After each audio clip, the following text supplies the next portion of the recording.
While the U.S. economy is slumping, the economies of some nations are booming, among them Brazil's. So what's fueling the growth in that South American country, and can the U.S. learn anything from it?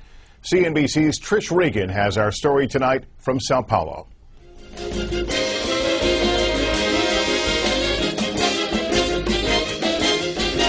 Best known for its endless beaches and yearly carnival, these days Brazil is developing a new calling card: its economy.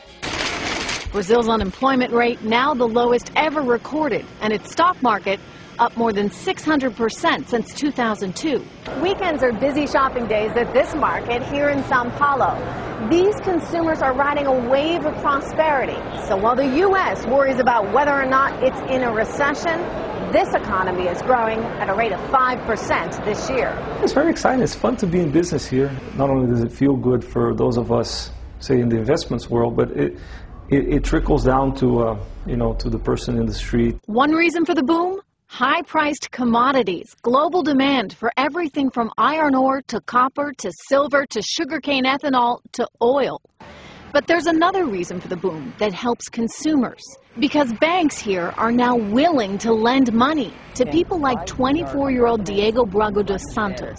He's living the American dream in Brazil. Every people today can buy an apartment.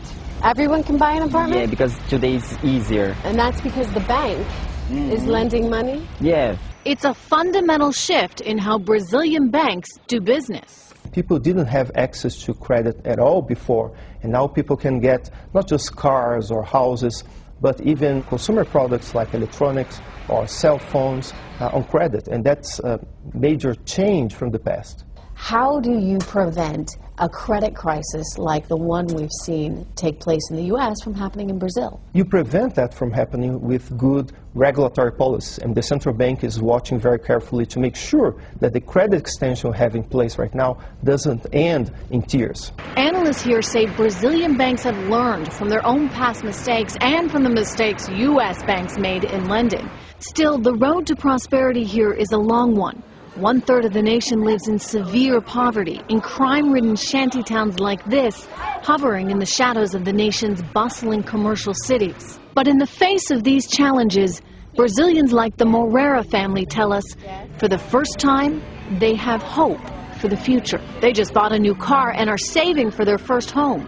For the Moreiras and millions of others, economic stability is becoming almost as normal as a day at the beach. Trish Regan, CNBC, Sao Paulo, Brazil.